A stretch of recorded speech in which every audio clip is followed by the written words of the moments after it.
Welcome everybody to your free GMAT prep hour. My name is Reed Arnold. It is August 27th, 2024 to those of us that are here live. For those of you watching on YouTube, I have no idea what day it is, but I hope it's a good one. Welcome to another free GMAT free prep hour from Manhattan Prep. This is also applicable to the GRE. I should mention that. Many of our free prep hours apply to either test that you are taking. If you're looking for other free prep options, if you're studying on a budget, we have several things available to you. First off, you can try the first course of our GMAT or GRE class for free, no questions asked. I always say that you should go even if you don't intend to sign up because we talk about some really useful stuff in that session and you might as well take advantage of it because it will cost you nothing. You can do a similar thing with our interactive on-demand course. That is our self-paced study course that we have available for you all. We have Foundations of GMAT Math workshops. Again, that could also be for GRE math, where we talk about, it's called the foundation. We talk about the foundations of math in a way that these tests test. And so we really build up your just foundational skills, dealing with numbers, building your number sense, reminding ourselves how algebra works, and then some specific test tricks and traps that they might throw at you. And also just how to do calculations fast and accurately on the fly. So I encourage you to take advantage of that if you find that the math in either of these tests is giving you a little bit of grief. We also have our free GMAT prep hours, the thing you're watching right now. We have a whole library of them for both the GMAT and the GRE. Honestly, at this point, in our YouTube library, we have said everything that there is to really say. You could really design a full course curriculum from the free GMAT prep hours. So if you are studying on a budget, hit those up. We have every strategy, pretty much every topic.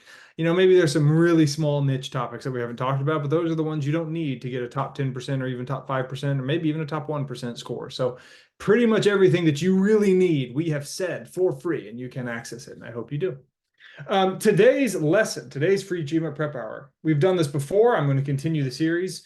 We're going to talk about how an expert handles the free GMAT-focused reading comp questions. So we've done this. So I've done this so far with problem-solving questions. I've done it with critical reasoning questions. I've done it with data sufficiency and two-part table questions, two-part logic questions. And today we're going to do reading comp. Okay, so I'm going to do the reading comp questions that GMAT gives you when you sign up for the test. Whenever you sign up for the test, you get access to kind of just a bank of questions to get a flavor for how this test works. And I figured it would be useful for that bank of questions to see how someone like me, who's done this test for way too long, might approach and handle these questions and think about these questions. And you'll also see, if you watch these videos, miss these questions. I miss plenty of the problems that I come across. So you'll see that happen as well. You probably see that happen tonight, I suspect. I'm going to try to do this kind of test-like, I'm going to try, I'm not going to spend infinite time on a question, but I am not going to run a clock because I will be talking, I will be stopping and letting you know what I'm noticing in a problem. I don't suspect, I've seen these questions in the previous classes. I think every question has been pretty new to me. If something does look familiar, I will let you know, but by and large, this will be kind of a fresh exposure to these things. And so I'm just going to tell you what I see, what it makes me think about, what it reminds me on this test. I was thinking about this earlier. Do I advocate doing this early in your studies or later in your studies? And I know we have Brian in the chat here is 2 weeks into prep, so he's new to studies. And I guess it could be either. I think I lean towards watching this video, sorry, Brian, a little bit later in your studies, or at least after you've done some reading on Reading Comp and seen some of the strategies written about and maybe tried some of them on your own.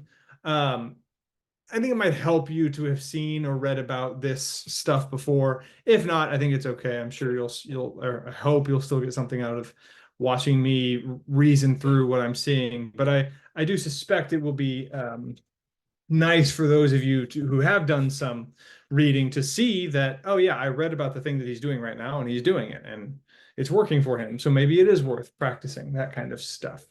But otherwise, no worries. You're here. It'll be fun. What else? I guess here are just some general reading comp tips. And I wish I'd done this for the other question types that I've done, problem solving, data sufficiency. I wish I'd kind of just given like some tips to just think about early. I didn't think about that till reading comp, but reading comp is a little bit different for students because I do, it's how do you teach it? How do you learn it, right? It's an open book test. It's reading a passage and answering questions about that passage. It's an open book test. How do I get better at that? And one easy way is just read a lot. We know that reading a lot makes you better at reading comp, particularly at the level the GMAT tests and the GRE tests. Most of what we read day to day is published at like an 8th grade level. These tests are going to publish at a college or even grad school level on topics that you probably are not very well familiarized with. So just reading at that level, pick up some academic journals, read some highfalutin periodicals. That alone will help you get better at reading comp. But other than that, what can I do to actually improve this thing that I've done all my life, reading, right? And so here's just some tips that, I do think you want to change how you read to really excel on this test and how you think. And so here are some tips that I've just kind of collected that I think are worth tucking away and thinking about as you study this stuff. The first one is a big one. I have seen students, sometimes I will, with my tutoring students, I will have them take a test in front of me. And it is surprisingly useful. If you have a tutor, if you're working with a tutor, I highly recommend you do this at some point. Have them watch you take a test. And I have them, talk out their reasoning a little bit, pretend I'm not there, but talk out what they're noticing and what they're thinking, kind of like what I'm going to do today.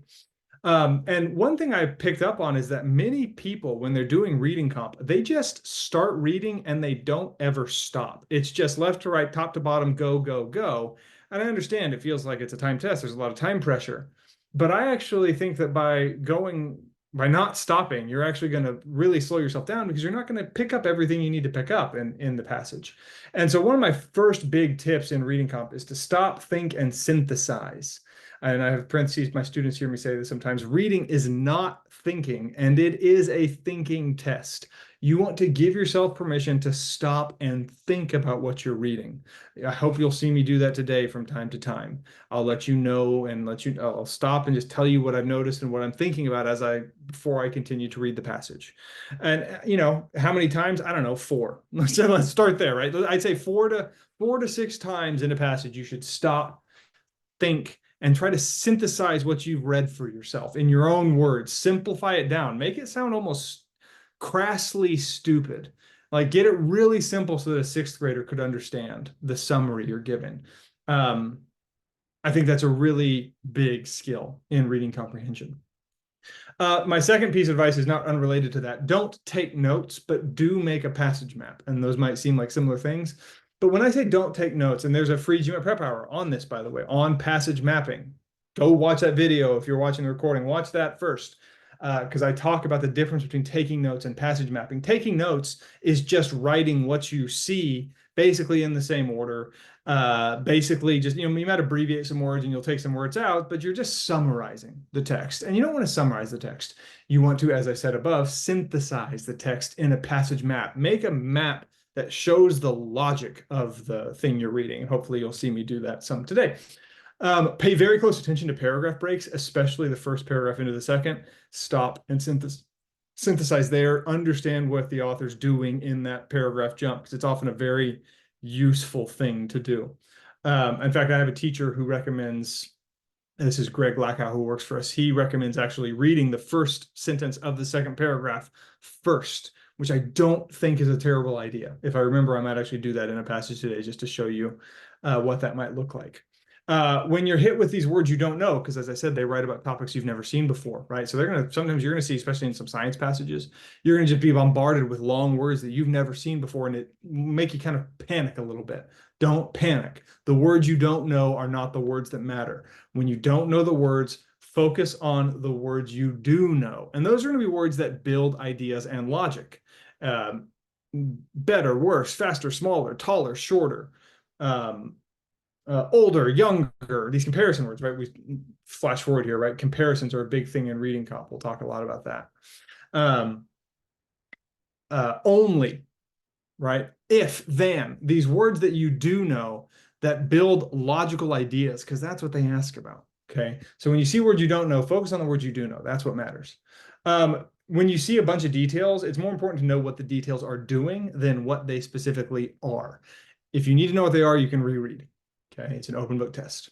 When you get to the questions and you read a question, don't just jump to the answers. Try to do some thinking. Try to predict an answer, or at least get a feel for what the answer is going to say. Try to find the support in the text for the answer. It's going to be better to have an idea in mind before you go to the answer choices if possible. Similar support answers with text from the passage. The right answer must come from the text in the passage. That's it. That's the only source of truth for the questions. Even if one of the answers is correct, but it's not based on the text, right? If it's about butterfly migration and you happen to know a lot about butterfly migration, and one of the answers has a true fact about butterfly migration, but it's not a true fact that is in the text, it's not the right answer. It has to be based in the text. Read for what I call the 6 C's of reading comp. These are the things that the test really cares about and asks about. And this is a readism that I just made up, but I think it's useful. Convictions, right? Read for who thinks what and why they think it. Comparisons, like I said before, more or less, older, younger, faster, slower. Cause and effect is a big one, why something happens. Anytime something changes, if there's a change from one state to another state or one belief to a new belief, note that. Conflict, if two sides oppose each other, or if two facts seem to not jive, right? If like that fact doesn't really make sense with that fact, they often write about such things. And the last one is categorization, and that's knowing what kind of things fit into what categories. So if it's a passage about trees, knowing that, and I don't know anything about trees, so I don't know if this is true, that I think pine trees are coniferous, and birch trees are deciduous. I don't know if that's right, but let's say it is. And let's say the passage says it is, right? So I know that birch trees are in the category deciduous and pine trees are in the category coniferous. And, maybe, those words are big and scary, but I bet you they define them somewhere in the passage. And that's going to be how I know what those words mean, right? So don't panic at first glance. It's like, what the hell are these words? They'll either tell you or it won't matter. It's just important to know what thing belongs to which category. So look for that kind of stuff. And then here's my last one. You are not allowed to be bored. That is something I hear a lot. They're so boring. First off, no, they're not. They're not boring. They are writing specifically about something interesting. It might not be interesting to you, but open up your mind and get curious. Curiosity is one of the most important mindsets to cultivate on this test, by the way. Be very curious, because the passages are going to write about something that is curious. I mentioned conflict earlier, right? If the passage says that, and this is a passage from the official guide or from official materials, right? It's talking about like, it was about shale underground, some kind of rock underground.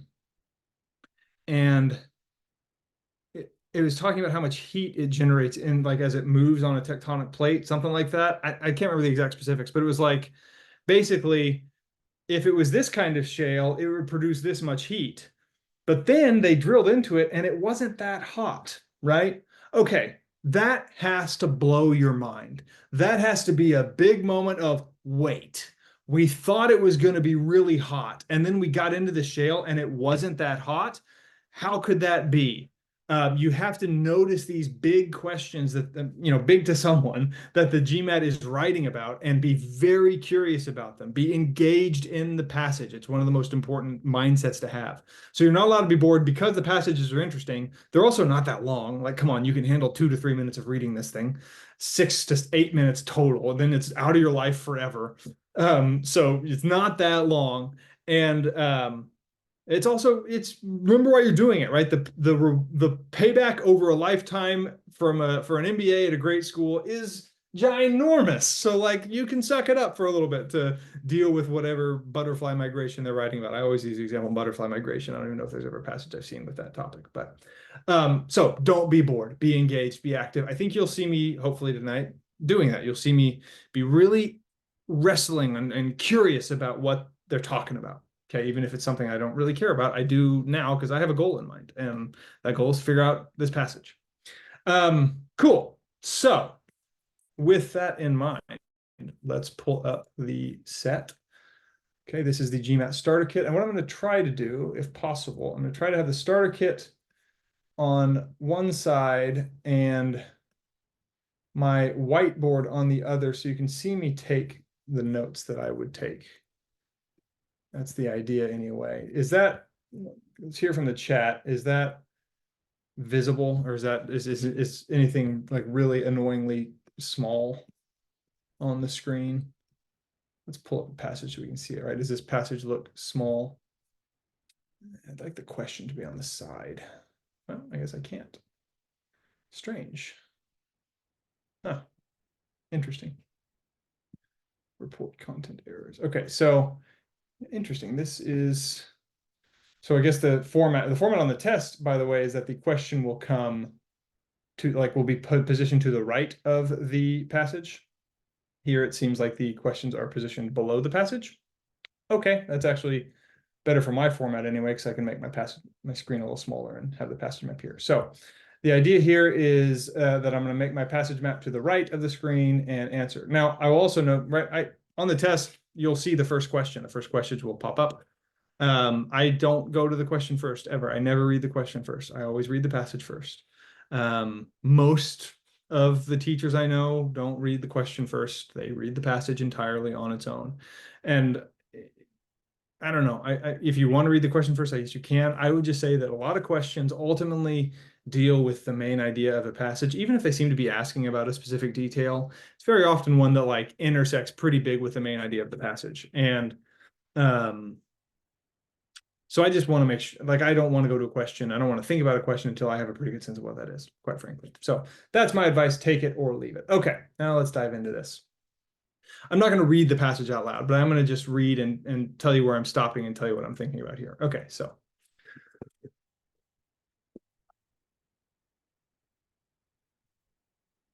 Okay, so right off the bat, we have one of the 6 C's.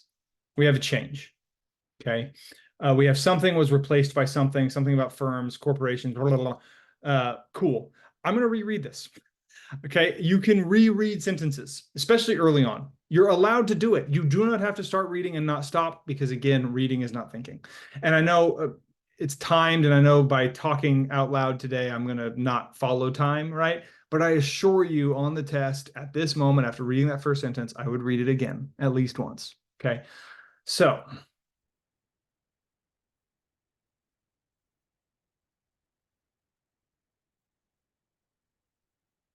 I'm even kind of rescanning it again. So we're talking about the origin of the multinational corporation. And so since this is a change, and since this is the first sentence, I'm not saying I would always take a note immediately, but this seems like a pretty important thing. It seems like it's kind of the main idea. It seems like we're going to be talking. Sometimes it's not clear that the first sentence is what you're talking about. My suspicion is that we're talking about multinational corporations and how they came about, I guess. And so we're talking about the origin of that. And it's going to be a change from owner managers to teams of salaried managers. And that's pretty crude, right? I'm sure I'm missing some specifics there.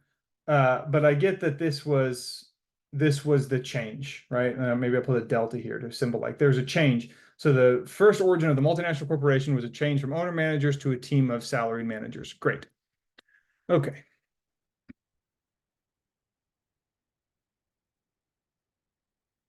And I get a Y. So because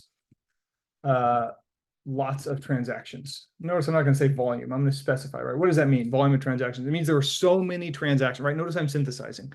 Basically, they're saying there are so many transactions that we had to change from owner managers to teams of salaried managers.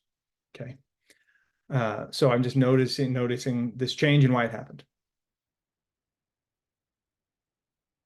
Maybe some other technological factors. That's nice.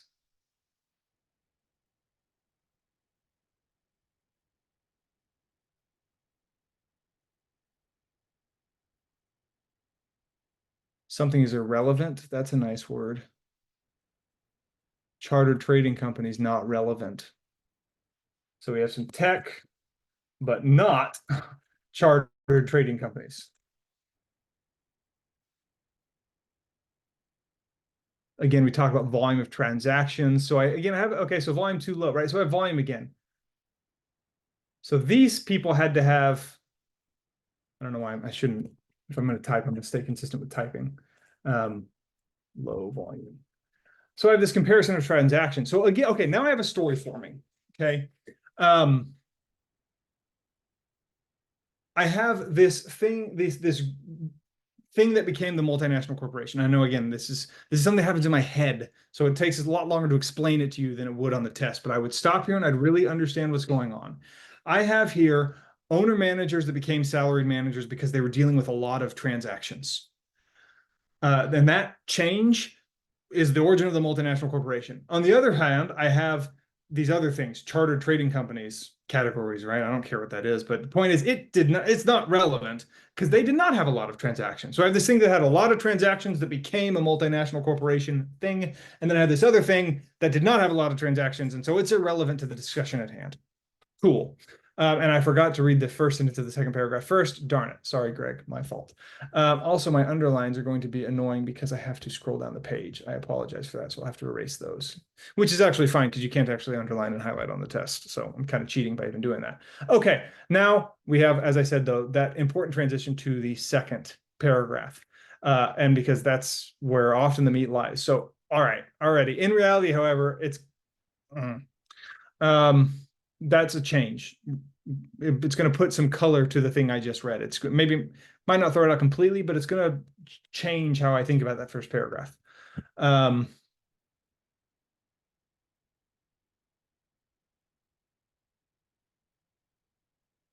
Okay. And so now I'm changing, and this is an important point as well. And I maybe should have put this in the like tips. Don't get married too soon.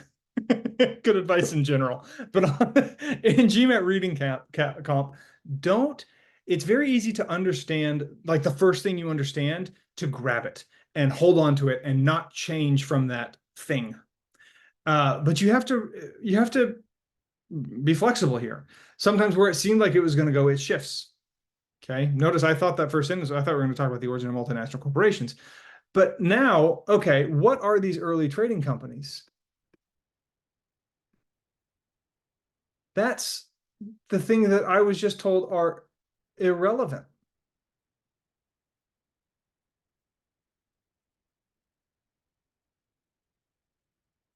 And now all of a sudden I realize the author does not think they are irrelevant. The author thinks they're really relevant. In fact, if I'd been a little more careful, and that's okay, sometimes you miss words. Usually considered probably means the author disagrees. So I have near like the common belief. And so I'm going to put that actually up top for that first paragraph. Here's what a lot of people think. And now I understand it's not what my author thinks. Okay. My author thinks these people, and so I'm going to draw an arrow from that charter company. Man, I'm realizing I don't think there's any way I'm going to get through every passage today because this just takes too long. We'll probably have to do this in 2 parts. That's okay. I hope it will still be useful. So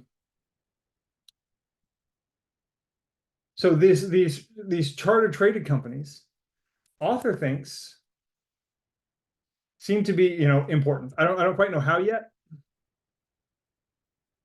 but it's clear like they did a lot of businessy stuff. And I get that the author's clearly setting up that they actually are more important than people have given them credit for. So the large volume of transactions associated with these activities seems to have necessitated, I shouldn't read out loud because that's just boring.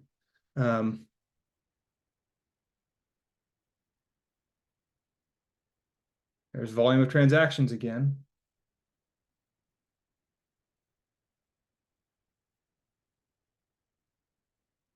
So basically, this is going to say that they had hierarchy before the other people, the owner managers, right? Turns out that they had volume.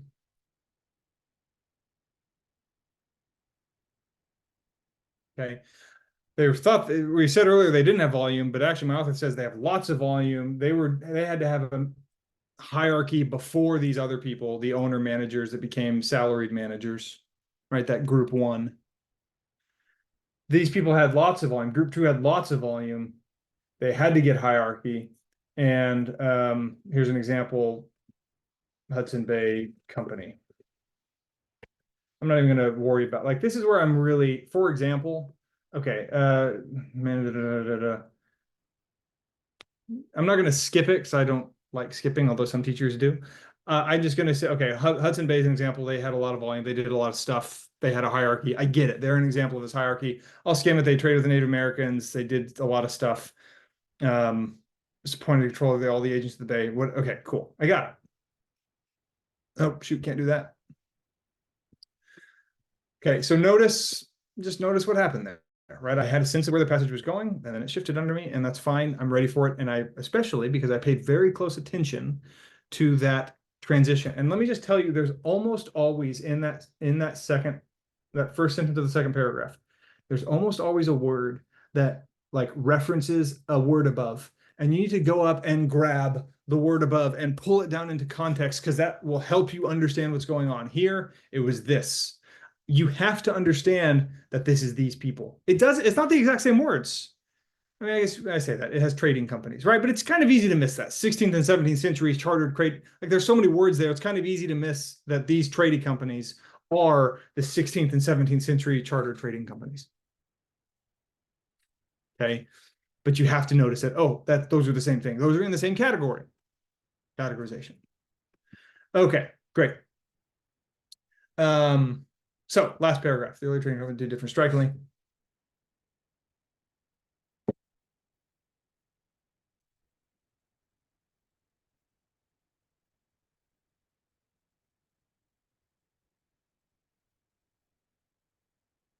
Okay.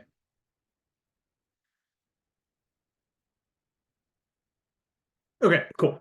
So I get then some different from multinational corporations, but differ from multinational corporations. And if I want to take notes, like I could just write examples, if I want, or I could say they depended on government. Their managers owned a lot. They pre-industrial. I don't even care what that means at the moment. I mean, I kind of know what it means, but you know what I mean. But they're similar, right? Okay, cool. We have some differences, but they're more similar than people give them credit for. Okay. So now I just take a second and I just synthesize the whole thing, right? So what's the purpose of this passage? At the highest level, it's saying that a common idea is wrong. The idea was that these old charter trading companies were not relevant to the rise of the multinational corporation. That was the old idea. And I have some reasons why. I can remember those in my passage map or in the passage if I need to. But the idea was that, hey, these charter companies were not important to the rise of multinational corporations, not similar to them. But the author says, haha, no, they were important. They had a lot of similarities that are overlooked. They do differ in some ways, but they should really be considered a progenitor of the multinational corporation. So that's the main idea. Okay, now I go to the questions. The passage suggests that modern multinationals differed from early charter trading companies in that. Okay, so that's the list of differences. So I'm looking for something that says they depend on the government, that their managers owned a lot, whereas most managers in multinational corporations don't own a lot of the company. They dealt with pre-industrial stuff and drafting. Those are, I'm looking for something like that. Top managers and modern. So this does mention like owning stock, but it's not what I'm looking for, right? I want the difference being that the multinational corporation, the old chartered companies, the managers owned a lot of stock, and today the salaried managers own a little stock. So that's not what A says, so I'm not going to choose A. Modern system of international trade rather than, no, I don't, that's not what I'm looking for. Modern multinationals have operations in a number of different foreign countries rather than merely one or two. I don't think that's it. I think it's the opposite of what it says, but I'm going to keep it just because I don't know. I'm lazy. The operations of modern. Notice I'm not like on a first pass when I'm reading this. It's either wrong or stick around, Or, I mean, if an answer jumps out and I really feel good about it, I will choose it and move on. But I haven't seen that answer yet. And so I'm not going to spend a lot of time like, ooh, do I need to prove C is wrong? I think A and B are wrong. C, I think, is wrong, but I'm actually not sure, but I don't need to be sure yet. I'm just going to leave it. Okay. I'm going to move on to D and I'll deal with C if I have to. Hopefully, D or E jumps out to me as right and I can move on. So the operations of model are highly profitable. No, we never talk about profitability. Yeah. So the point, now I'm a little bit doubtful. So I might take a second to verify this. The multinational acted abroad to promotion. Yes. So here's how it's different. So here's the sentence. Okay. The chartered companies, the group twos depended on government and were really promoting national interests, and that's how they are different from multinational corporations. So multinational corporations are not governed by national interests. Okay, that means that's the difference, right? If it says it's different for this reason, I can infer that the other one is different. Okay, so if the chartered companies did it this way, it must be different the way the other companies did it. So I'm gonna choose it and move on, and that's correct. Okay, next question. You usually see 3 or 4 questions per passage. Okay. Which of the following generalizations regarding management structures would the author of the passage most probably agree? Which of the following generalizations? Okay, so we're generalizing management structures. And so in my passage map, right, I can go back and I can maybe look for something about this. I know that we had the owner managers in group 1 who became teams of salary managers. Did we talk about the managers of group 2?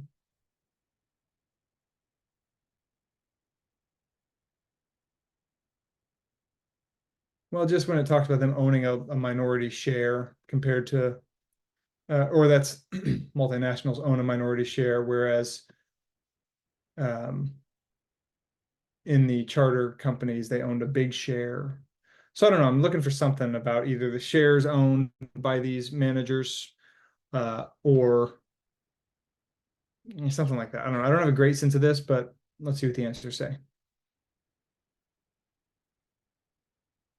I don't think the author ever makes a judgment about what is most efficient, so that's out. Firms that routinely have a high volume of business transactions finiteness.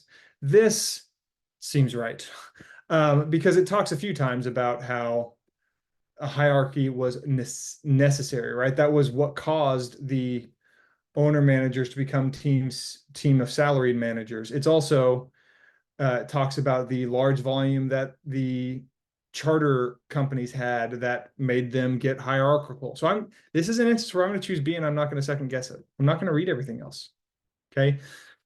You don't have time to read every answer. Just going to say it. Okay. You do not have time to read every answer every time. You need to have moments where you feel good about an answer and you choose it and you move on. You have to get that confident in this game because you do not have time. There's too many damn words in the verbal section. You see this on my critical reasoning video as well. Moments where I see the answer that I just know is right, it's supported by the text. I'm not going to keep reading. If I'm not sure, like the previous question, I'll check the other answers, right? I thought C might be right, but it kind of felt wrong. So I just, okay, I'll read with the others. But if an answer jumps out to me and it seems right, I'm choosing it and I'm moving on. What's the best that's going to happen? I mean, I guess the very best thing is that I'm wrong and that one of the later answers is right and it's obvious when I read it. But more often than not, I'm going to confuse myself. More often than not, you're going to read an answer that's wrong and it's going to feel kind of right. And then you're going to get yourself into a tail. How many times have you done that answer dance where you're reading back and forth? Oh, is it B or E? Is it B or E? I really liked B, but now E sounds kind of good. And then it's B, right? You've wasted time. If you see an answer that's right, choose it and move on. I should have put that in my tips as well. The author lists the various activities early chartered companies in order to. Okay, so that was the example phase, right? That's testing this era right here. Okay,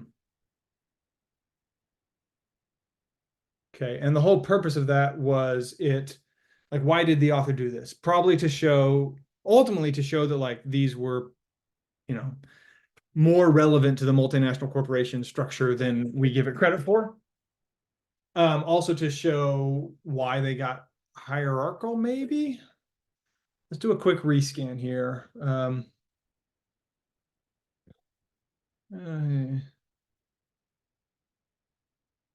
Yeah, so like to show that they got hierarchical, which led to something similar to multinational corporations. So I'm looking for something in that realm. And change the management structure in such companies. Maybe, I'm not sure. Demonstrate the No, we're not talking about exceeding. They never talk about exceeding business of earlier firms, I don't think. Refute the view that the volume of subscriptions is relatively low.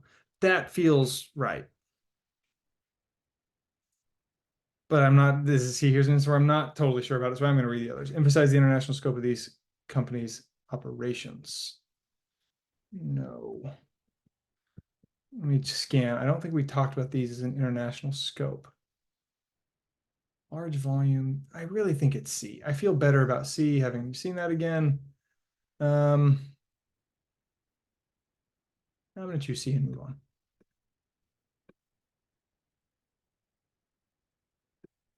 Yeah, okay. Cool. Let's see if this is the same passage. It is. Okay, so we have a fourth question here. It can be inferred from the passage the author would characterize the activities engaged in by early charter trading companies as being. So this is, we talk about the different kinds of questions in our literature and in our classes. And so this is phrased as an inference question, and I suppose it is, but it's also ultimately, I think, going to be a main idea question, right? This is like, what is the point? Why did the author talk about these charter trading companies? Well, to show that they were like multinational corporations and should be considered as part of that evolution. And so I think the author, like, what can I infer? That the author thinks that they should be part of the evolution that resulted in a multinational corporation. So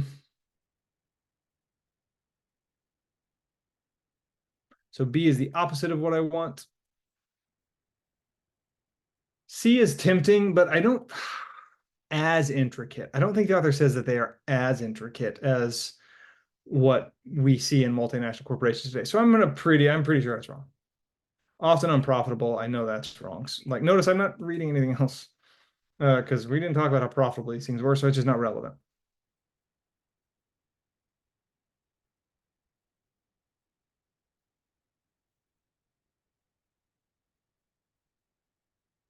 This is a tough question. Hampered by the political. So it does say that they were, beholden to the government, but is that the same thing as saying they were hampered by their government? Let's see. No, it just says that they acted to promote national interest. It doesn't say that there's nothing that says it was hampered, right? Held down. I think it's A. Yeah. And that's again the evolution of hierarchy. So I didn't really have a great prediction here. I had to kind of change tack. But it was still related to the main idea, right? The point was that these charter companies were more complex than people give them credit for. That's kind of the main point. And so A is in that ballpark. So I didn't get rid of it. I didn't choose it. It didn't jump out at me as definitely correct because my prediction was a little off, but I kept it. I felt like maybe it was right. Notice some of these wrong answers were very tempting. Notice how they build wrong answers. This is a big thing when you're studying. Get a sense of how they build wrong answers. Right. We do say that the charter companies were intricate, that their business was intricate and their structure was intricate. And we do say that intricacy is a reason to think that they should be considered in this evolution of the multinational corporation. But it never says that they are as intricate as the multinational corporations, especially the largest multinational corporation, right? So notice how it's similar. It's got a lot of the same ideas, but it's just not quite the right idea that the passage says. They're very tricky. Another question. Okay, interesting. So on the test, you'll only have 3 to 4, but on practice, I guess sometimes you'll see more than the standard amount of questions. That's fine. The author's main point is that, well, okay, what's the main point? That we should consider those charter companies as part of this story, something like that.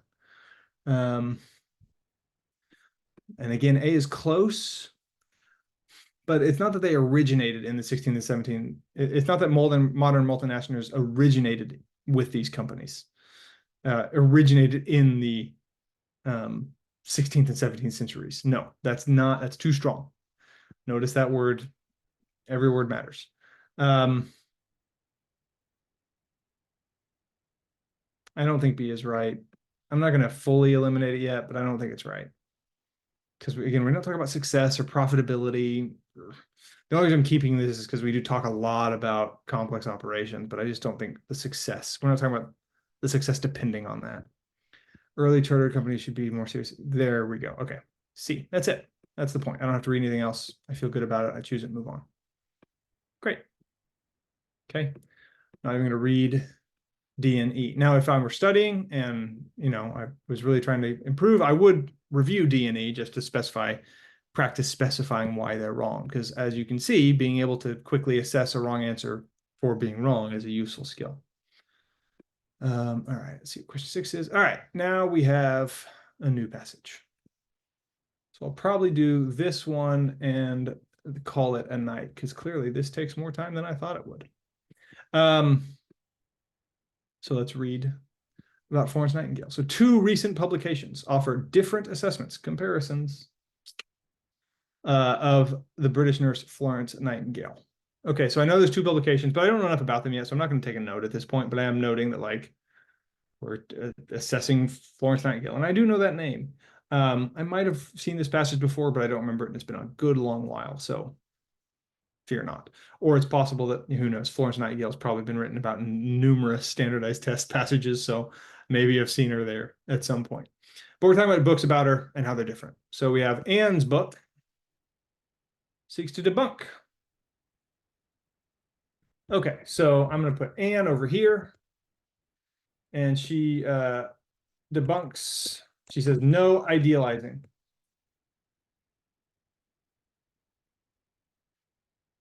She says Florence Nightingale is exaggerated.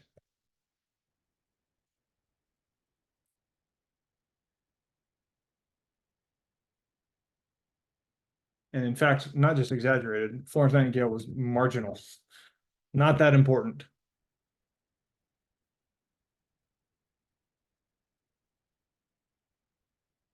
Propaganda. Okay.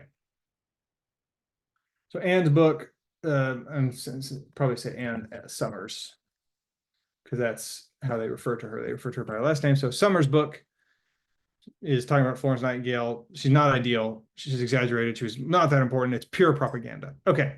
Now we get the other side.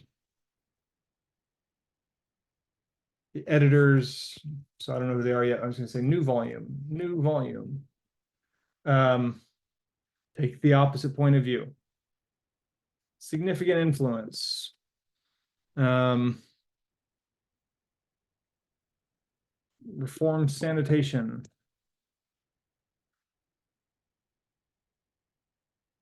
Persuaded governments.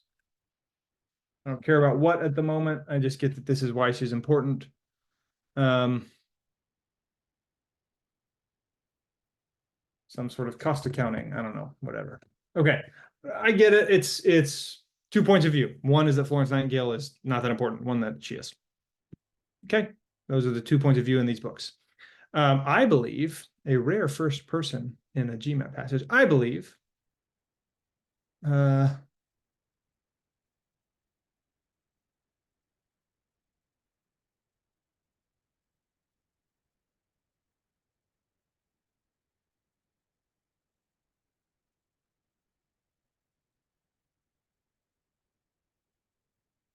Okay, so author more this way, right? Thinks that Florence Nightingale is important. And we list some reasons why she taught modern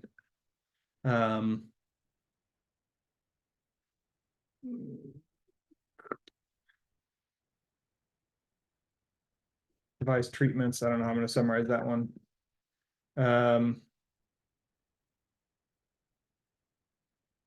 Yeah, she's important. Okay, that's the point. Okay, so not that important.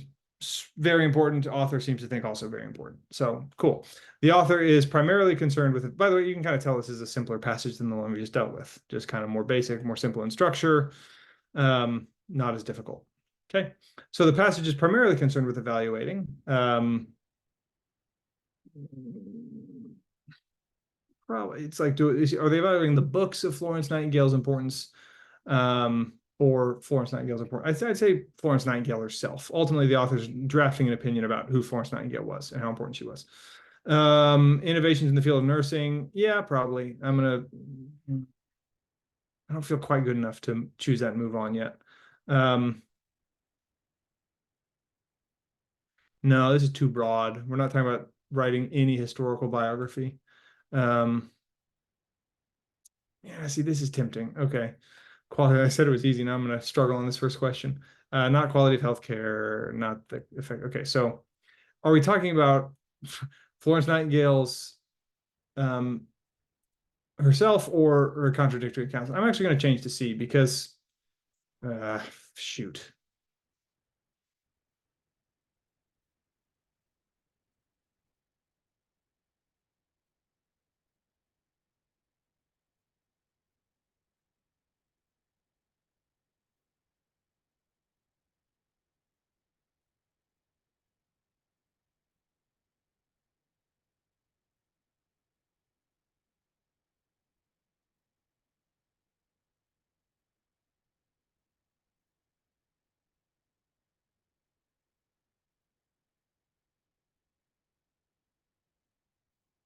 Huh.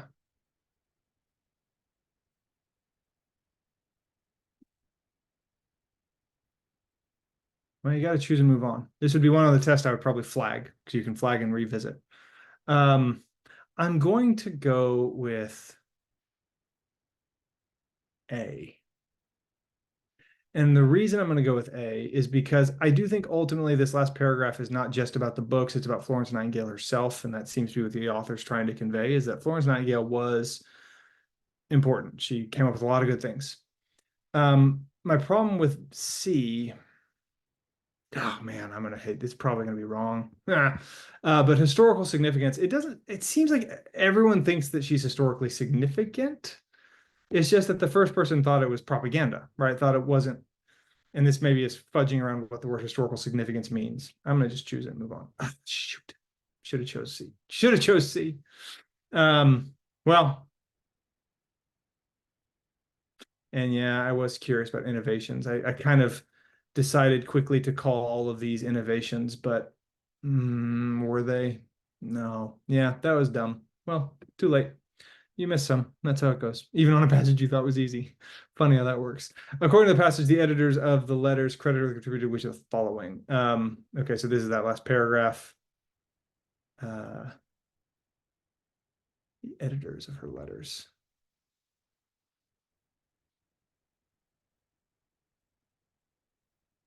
Oh, the editors of the volume of her letters. That's just a weird phrase. It should be a little more specific, I think. Credit her with contributing what to the following. Okay, well, so she did a lot here. They uh, contributing to sanitary conditions after the war, um, Royal Commission of the Health of the Army, Nurses Training Hospital, and accounting. There's that accounting thing. Um,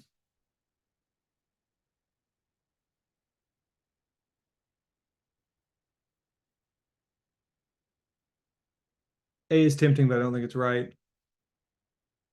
Maybe B, although far advanced in his day kind of throws me off. We never say that the nurses training curriculum was far in advance, so I'm actually not going to choose B. The increase in the number of women doctors practicing in British Army hospitals. I don't think that's right. I don't remember anything about that. First training nurses at a major British university.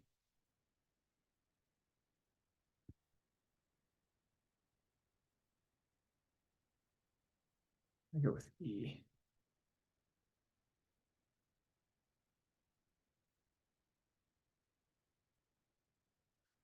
Hmm. Recognition for no, I don't like E either. Sanitary conditions after the war. Peacetime living conditions. Yeah, that's tricky. I think it is E because uh,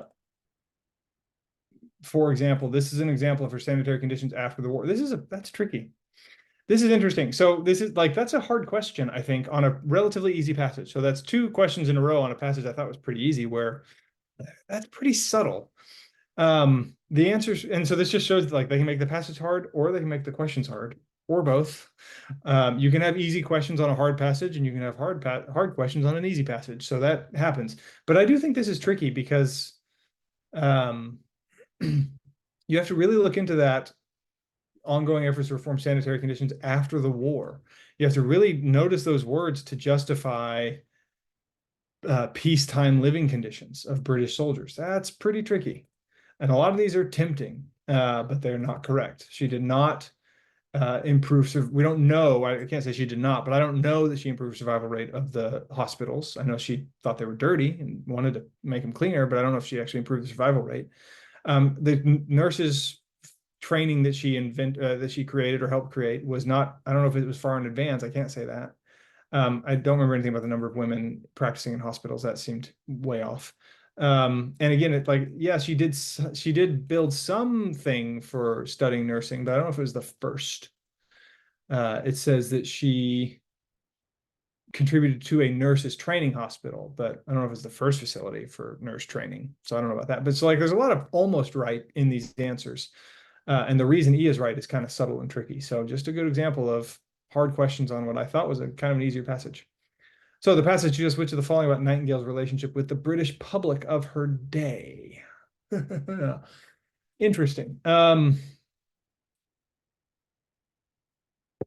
we have two opinions. We have the first book that says like it was propaganda. Um,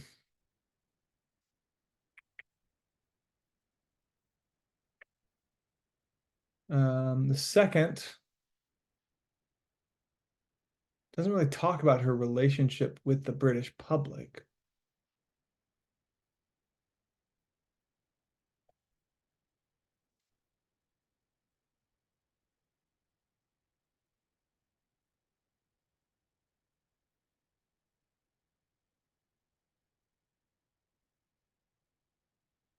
So I think I'm looking for something like she has an eminent place among the ranks of social pioneers. I think it's that last sentence that I'm looking for. So she's highly respected. Her brothers are even popular in government support. That's pretty close. B, I don't know if she encountered resistance. It's not said. I'm sure she did, but it's not said in the passage. I don't remember talking about opposing wealthier classes. I don't remember having to fight government bureaucracy, and she was not quickly forgotten. So I'm going to say, yeah, it's basically that last sentence, right? She was earned an eminent place. Cool. Two recent publications offer different assessments of. Oh, wait, why am I reading that instead of the question? Which of the following statements are regarding the differing interpretations of the importance would the author most likely agree? Well, the author would most likely agree that the first one was not correct, right? Like the first one was very cynical about Florence Nightingale, and the second one was very optimistic, and the author definitely seems optimistic. So I'm looking for an answer that says that. So Summers, that was the cynic.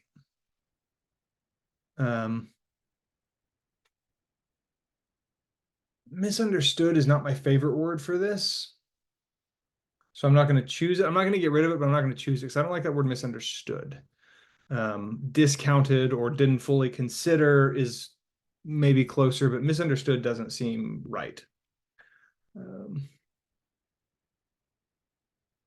B, I don't think is correct.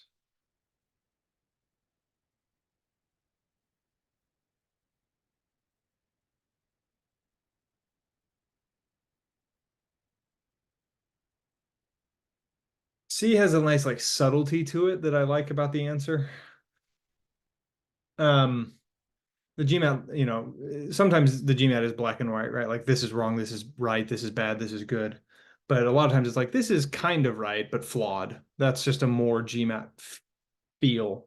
And so this is saying like, yeah, the author thinks that there's some accuracy about this book. Although I'll be honest, I don't remember the author saying that. So I don't love C, but I do like the subtlety of it. Thing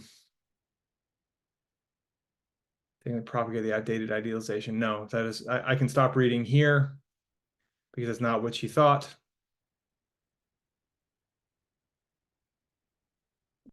And did not support Summers' conclusions. We did, because Summers was cynical. So it's not D or E. Okay. Interesting. So we're back to A, B, and C. I'm going to go with C. And I do like the subtlety. I like, so partly also it's this last sentence, right? She may not have achieved all her goals in the Crimean War. So that's the author, that's this passage, I think, giving Summers a little bit of credit, right? Like, yeah, this idealizes her work in the Korean War. It was exaggerated. She didn't do everything she wanted to do, but she's still important. Okay. Yeah.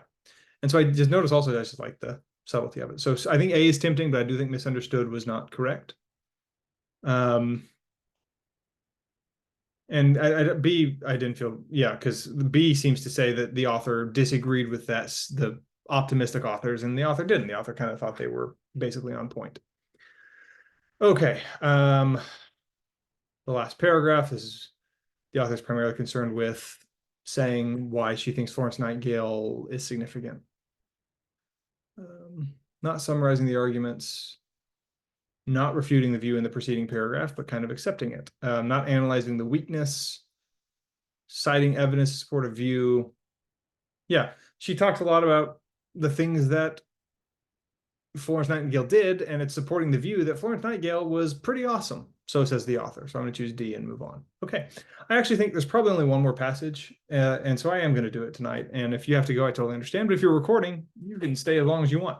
Hit pause if you need. Take a break. But I just think it's going to be silly to come back and just do 4 questions. So let's take a swing at this last passage. Okay, so we already have science. A meteor stream. A lot of my students hate science passages because they often have those big long words. I actually kind of like science passages because they tend to be grounded. And again, those big long words, they'll be defined if you need them, and it's more about the logic that's being built, not the specific science. You don't have to be a scientist here. Okay, a meteor stream is composed of dust particles. So we're saying what a meteor stream is, dust particles. Okay.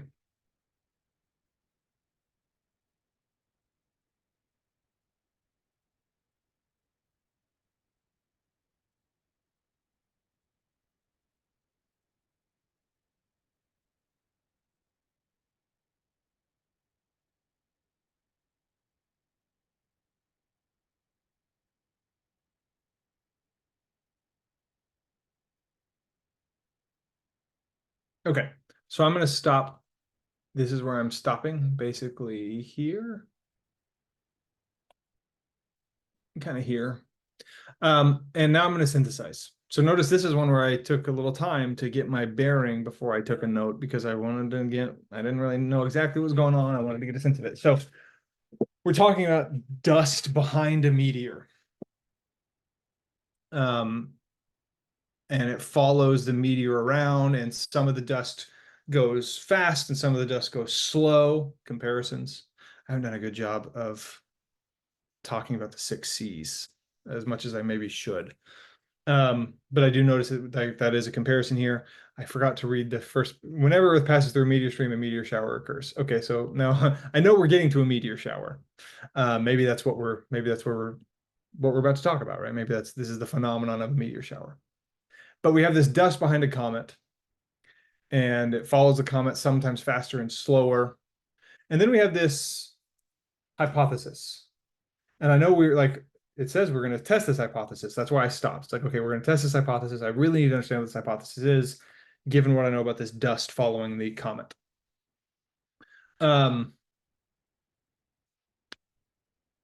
The hypothesis is that the meteor stream broadens.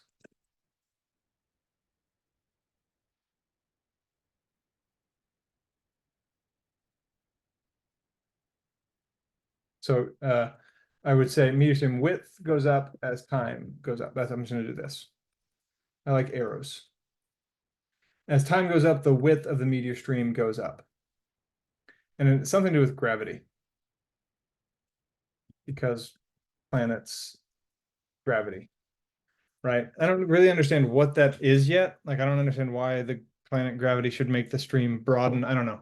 But that's what people think. The meteor stream should broaden as the dust particles are affected by the planet's gravity. Okay, cool. And now we're going to test this hypothesis. So we're going to see what happens. So now I'm going to keep reading about this test.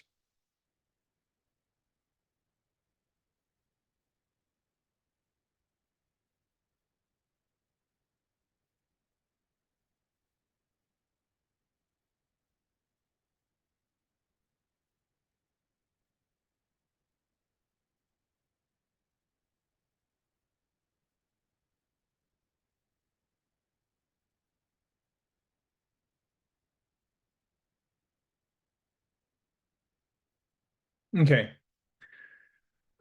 So we experimented and we placed like, what is the experiment? We placed dust in a model, okay, of a meteor stream. And as expected, right, this happens. Width goes up as time goes up of the meteor stream. But then we have the surprise. Then we have the thing that was unexpected. And so we had the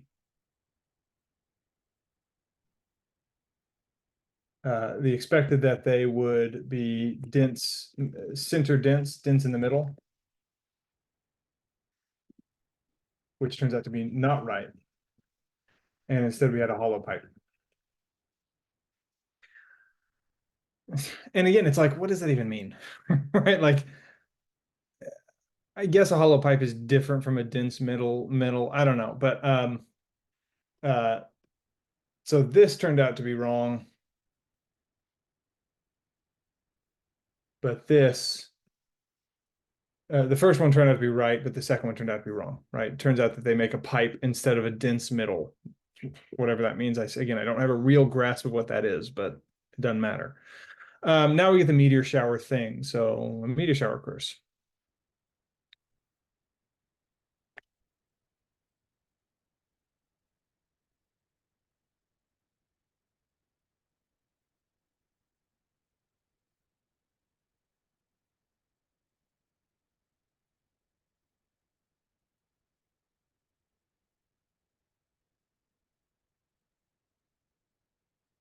Now we're talking about Earth getting a meteor shower passing through the stream.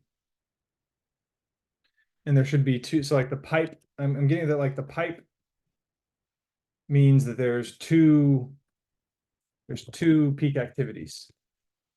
Right. I'm actually like imagining the drawing here, right? Like I'm actually a good exercise for studying reading comp is actually draw pictures from the passage. But it's like here's the pipe shape that we have.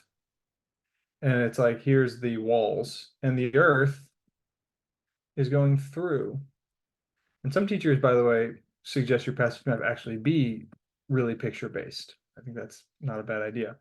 I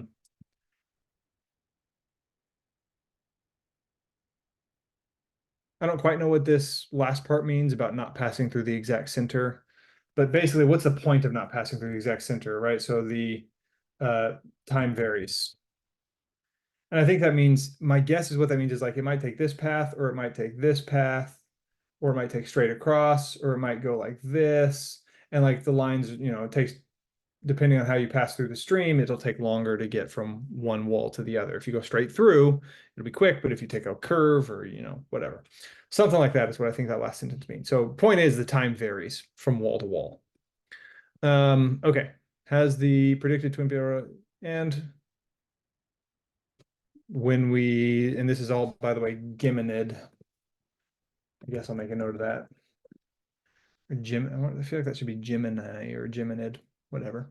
And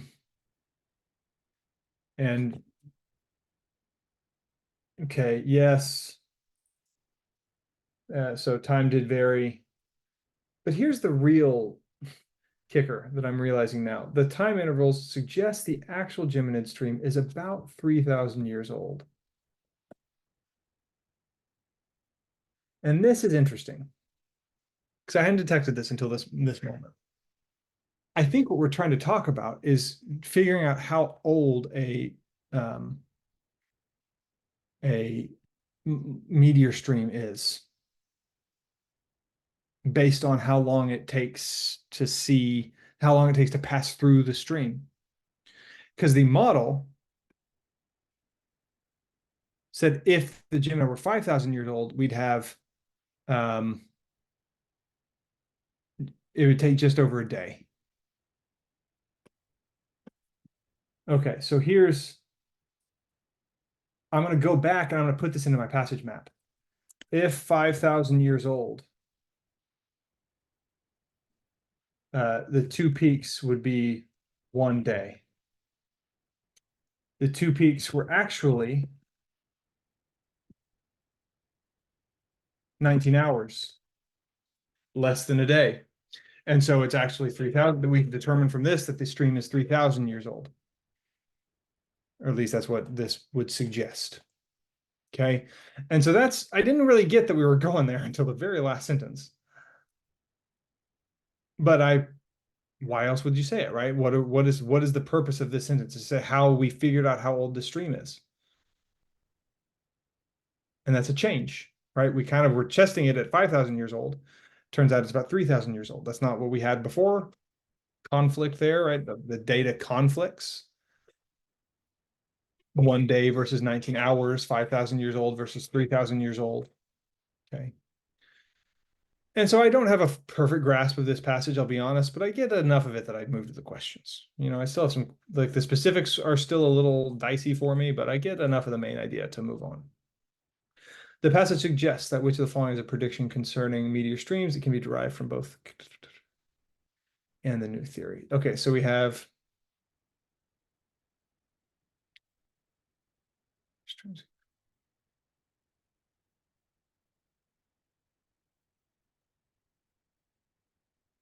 Hmm.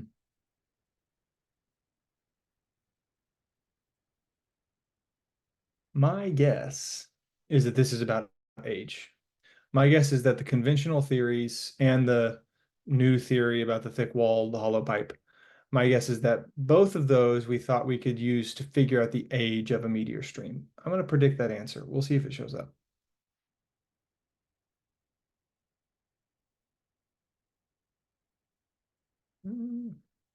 No, I don't think both of them do not think it's evenly distributed because the first one thought that they'd be more clustered in the center. I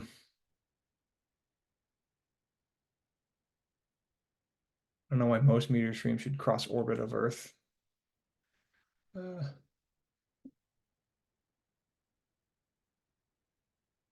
oh, well, this answer makes like right. Both did predict that as time goes up, the width goes up.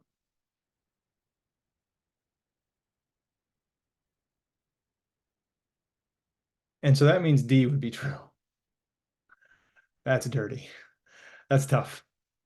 Um, but both of them do show that as time goes on, the width of the meteor stream gets bigger.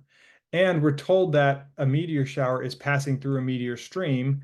And so the bigger the stream, the more time uh, the more time you would spend there. So D is going to be correct. That's fun. That's a fun one. Had to synthesize a lot to get that. Okay. But if you've mapped the passage well and you've understood what's going on, you can notice such a thing. It can be inferred from the passage that which of the following would most probably be observed during Earth's passage through a meteor stream if the conventional theories were correct.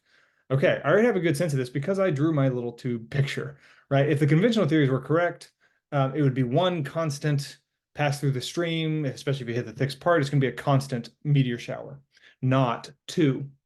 The pipe gives us two meteor showers, right? The beginning and the end. But if it's a conventional theory where they just cluster in the middle, it'd probably be just one peak. Steady. I like that. but I also like that. In fact, I like A better because, and I'm not even going to read the other ones. This is how good I feel about A, because it does say that they cluster in the middle, and so there is a cluster. So it would be most bright at the middle, and then it'd fizzle out as you go from the middle. So I'm going to choose A and move on. Okay. Which of the following is an assumption underlying the last sentence? Okay, so the last sentence is about the age. It's based on the model, right? The model we used for the experiment did the 5,000-year-old should take a day thing.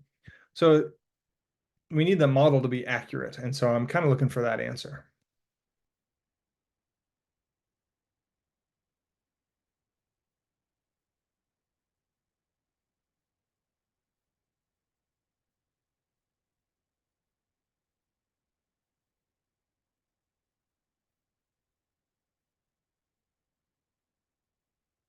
Oh, that's what he says. And I'm going to choose it and move on. I'm glad it said that because if it didn't say that, I didn't know which, none of the other answers seemed right to me. There's no reason to think the comet disintegrated. It in each of the years, I don't think we needed each of the years for this to be true. In fact, we only just talk about 1 year, I think, right?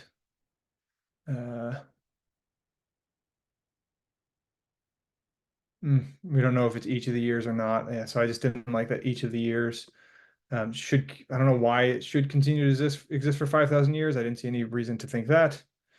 And we're not assuming that the Geminid meteor stream is like slowly broadening, more slow than expected. And so, yeah, it has to be that the model was accurate. It's always nice when something just matches your prediction exactly. According to the passage, why do dust particles? So I haven't mentioned this, but according to the passage means it's a detail. It means it's like written in the passage. It has to be there. Why do they eventually surround a comet's original orbit? Because of the Earth's gravity, the planet's pull, something to do with planet gravity. Um,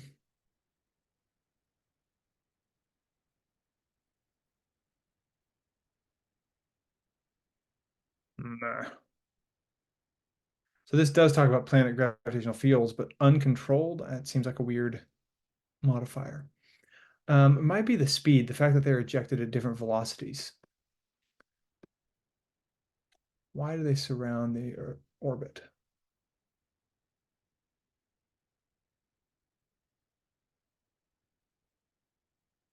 Yeah, it's their different speeds. Okay. Yeah. Some are faster, some are slower, so they just kind of build a cloud that follows the orbit. So it has to be A. Good. The author states that the research described in the first paragraph was undertaken in order to, we're trying to figure out, we're testing the hypothesis, and the hypothesis was that do these clouds widen over time?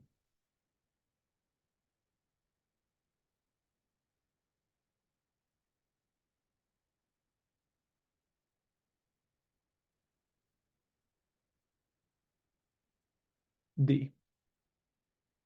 Don't have to read E. I'm moving on. Okay, that's it. So I missed the one. 3 passages.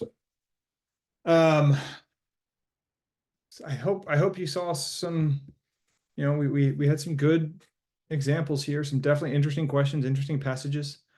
Some really tempting wrong answers, even on a passage that again I thought was kind of an easy read. The questions I thought were pretty tricky. So we got a good sense of maybe how the GMAT throws some trickery at you.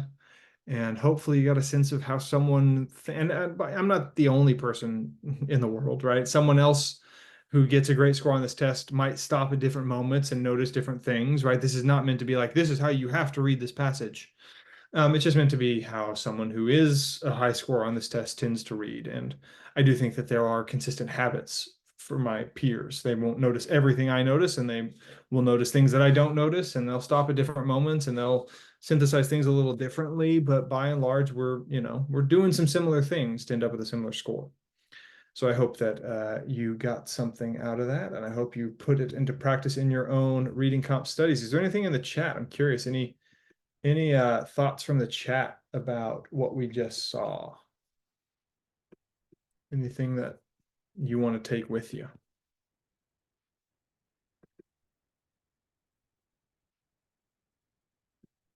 Or anything you learned about GMAT Reading Comp that you hadn't thought of before?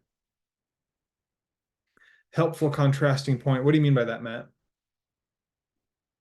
Do you mean just like noticing comparison, right? Just noticing when things are in tension or compared to each other? Yeah, noticing contrasting point, right? Noticing points that go against each other in some way and really putting them into categories and understanding who's on what side and who's thinking what thing. And sometimes like that one passage with Florence Nightingale, right? It was like side A and side B, right? Whereas like open conflict. Sometimes it's more subtle, right? It's like we used to think this, but then we did some research and now we think this, or this experiment kind of showed this thing, which is on conflict for what we used to think, right? But that kind of just juxtaposition is very useful to lay out. I'm glad you noticed that. Cool. I'll stick around for any other questions, concerns from the chat here for a few minutes. But for those in YouTube land, I will bid you adieu. Remember, you can check out those courses for free. Come to a first session. I'd love to see you there. We have other free GMAT prep hours coming up. We have more of this. I still need to do some of the other data insight question types.